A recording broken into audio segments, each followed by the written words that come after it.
नमस्कार दोस्तों, हमारे चैनल टीनू बिरला वॉइस में आपका स्वागत है। आज की कहानी का शीर्षक है अमृतसरी छोले भटूरे। अमृतसर जंक्शन में प्रवेश करते करते ट्रेन 4 घंटे से ज़्यादा लेट हो चुकी थी। रात के करीब 11 बज रहे थे। जनवरी की सर्द रात में रेलवे स्टेशन में एकदम सन्नाटा सा पसरा हुआ था। वैसे भी रात की ट्रेन में लुधियाना में ज़्यादातर सवारियां उतर जाती हैं। ट्रेन में अमृतसर तक जाने वाले गिनती के मुसाफिर रह जाते हैं। अपर्णा को ये देख थोड़ा संतोष हो रहा था कि ट्रेन प्लेटफॉर्म नंबर 1 पर लग रही थी। कम से कम उसे लगेज लेकर सीढ़ियां पर नहीं चढ़ना पड़ेगा।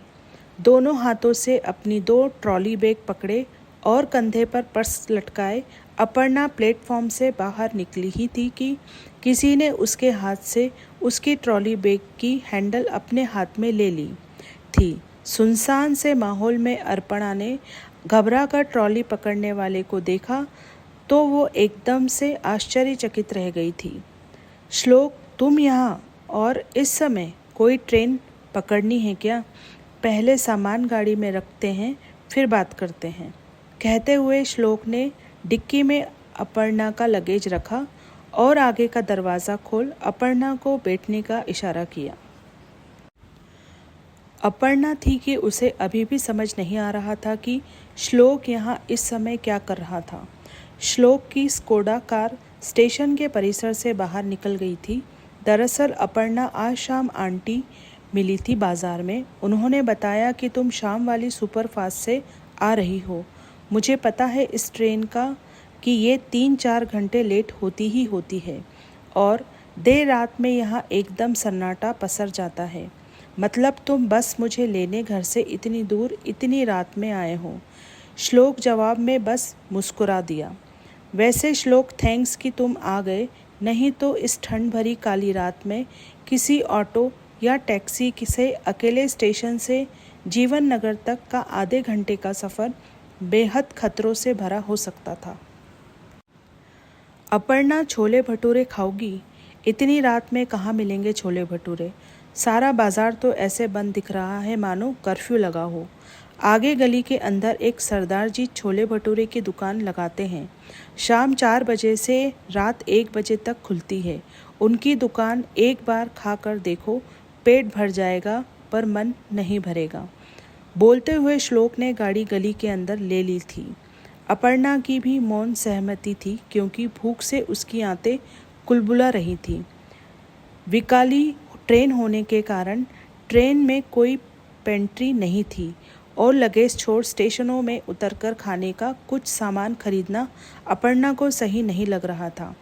थोड़ा बहुत खाने का जो भी वो लेकर चढ़ी थी वो कब खत्म हो गया था। सरदार जी की दुकान पर इतनी रात में भी 5-7 लोग छोले भटूरे खाने का आनंद ले रहे थे। श्लोक ने उतरकर जल्दी से 2 प्लेट का ऑर्डर दिया और बाहर पड़ी बेंच पर दोनों बैठ गए थे। अपर्णा, यहाँ की एक और स्पेशलिटी है केसर पेड़े। पहले छोले भटूरे का आनंद ले लो, फिर तुम्हें पेड़े खिलाता हूँ। अगेन मैनी थैंक्स श्लोक।